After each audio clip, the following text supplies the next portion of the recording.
We have ISM non-manufacturing PMI coming out in a few minutes here. It's being released at 9 o'clock.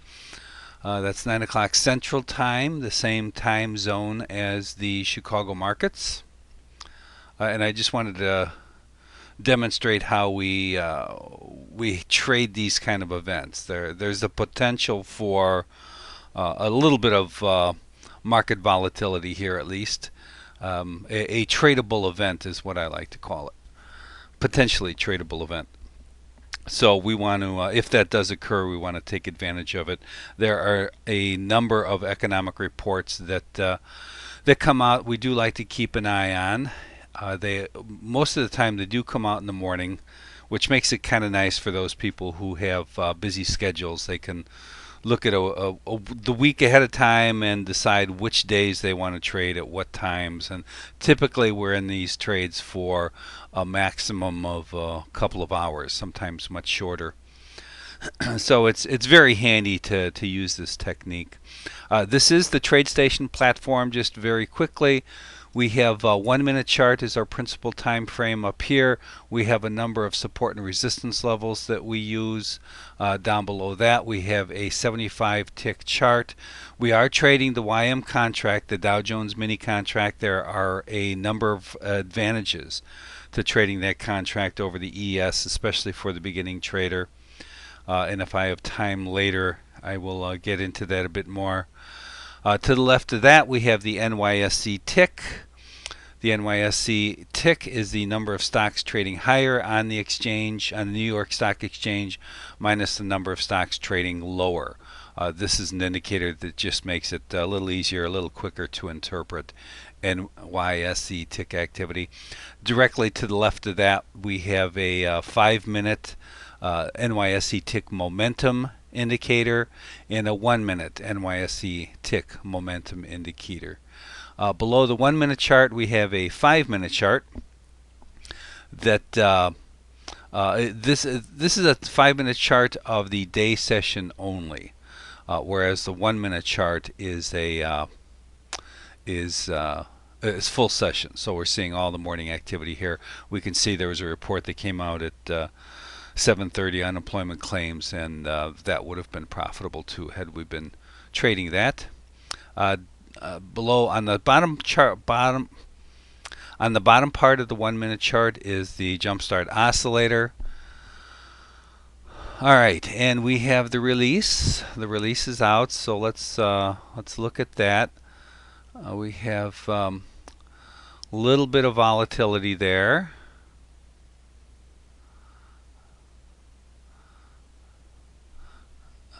And let's see what let's see.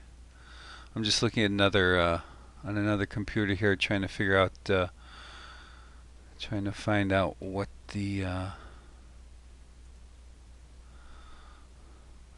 actual report was. It looked like an initial. Let's see, Thursday. All right. It looks like the initial reaction was positive.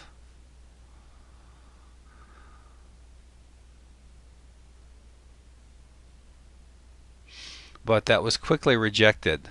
Notice this this particular candlestick there. So it's looking negative at this point. I'm going to place an order to go short 2 ticks below this low here. So 71, so we want to get it at 69.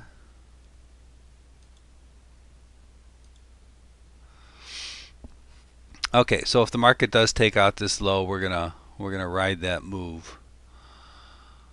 Now, what I should probably explain here: all of our trade entries are done with 3 contracts, and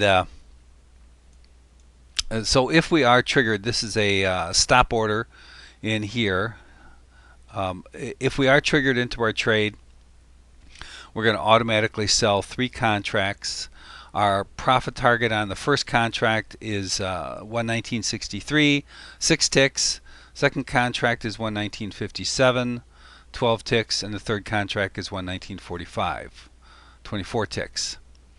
Now typically we'll hold true to the 6 and the 12, and then we'll manage the third contract more aggressively. It depends on market conditions. We might dump out of it early, or we might try to write it.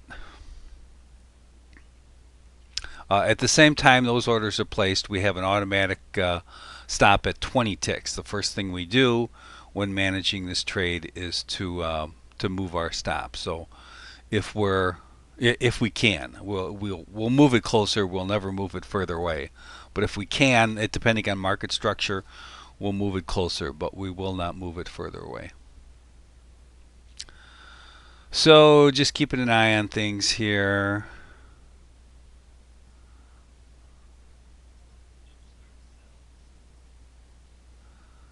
Okay, we just did get a jumpstart sell signal.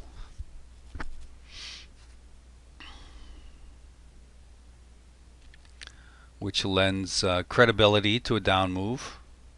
I want to see the market take out this low.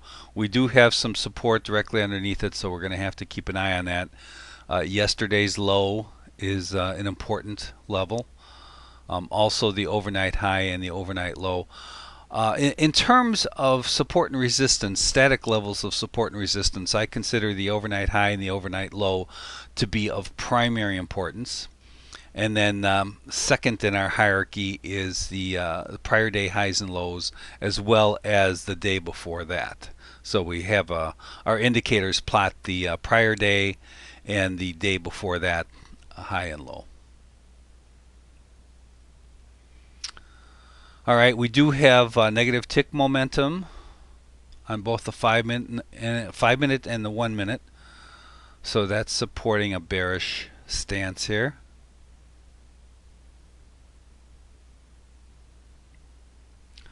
So far this morning, the NYSE tick is more negative than positive, but it's not an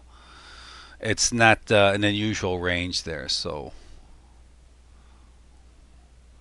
we'll won't put a whole lot of credibility to that. Okay, so we are short.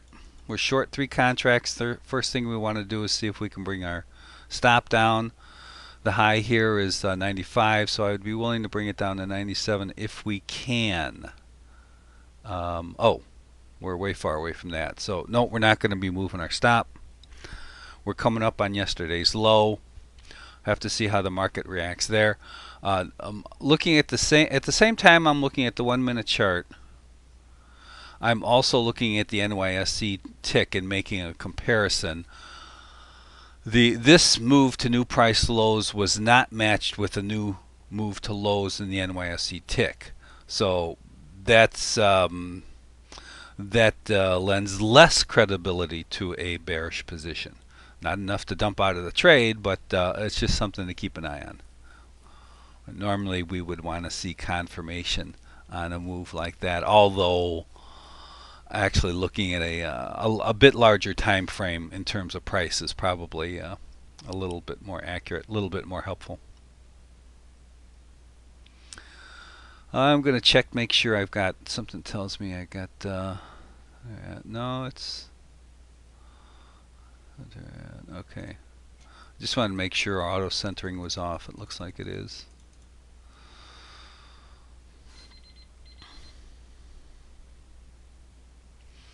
All right, we did have a momentum dot show up on the jump start.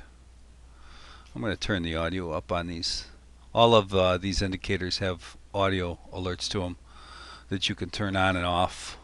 Right now I just have audio alerts on the jumpstart oscillator and the oversold and overbought readings in the NYSE tick. That's what these cyan levels are.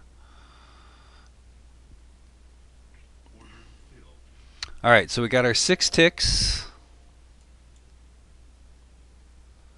We're coming up on the 12 ticks. Now another thing I want to be doing is keeping an eye on the bigger picture. I just switched to a different workspace here. I want to see what sorts of resistance levels we have below us here. So we have the potential to go down to 119.46. We got our 12 ticks. I'm expecting lower prices here, especially because we got our momentum dots. We are at the level of the overnight low, so this is kind of a critical area. Well, that didn't hold very long. Now when I'm managing the third contract, I'm paying a bit more attention to the 75 tick chart.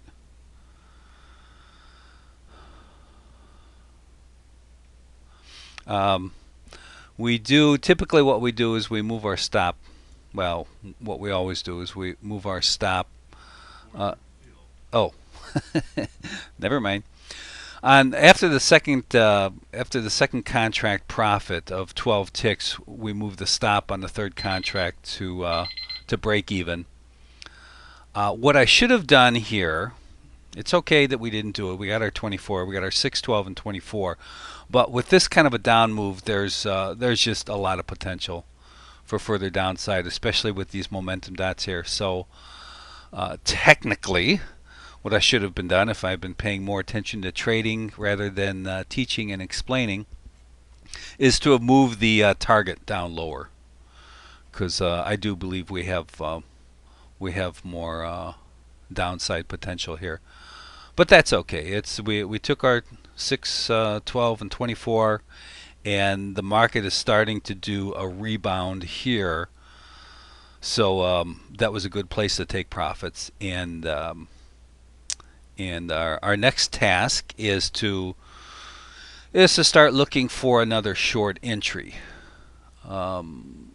If that's the case. Now the thing we have to consider here is that we did hit this low that I just talked about before. So that's likely to be some level of support for a while. What I'd like to see is this low be broken even further and then come back to find resistance up at this level. That would be an ideal shorting opportunity. But I think we're gonna call it the end of this video here. I'm trying to keep these somewhat short and also minimize the editing. So so let's just call this our video for today. Thanks for taking a look. We didn't do too badly today. This morning on 3 contracts, we made a little over $200 profit. So that's a good start for the day. And it looks like there's going to be even more potential for the rest of the day. So thanks for taking a look, and we'll see you next time.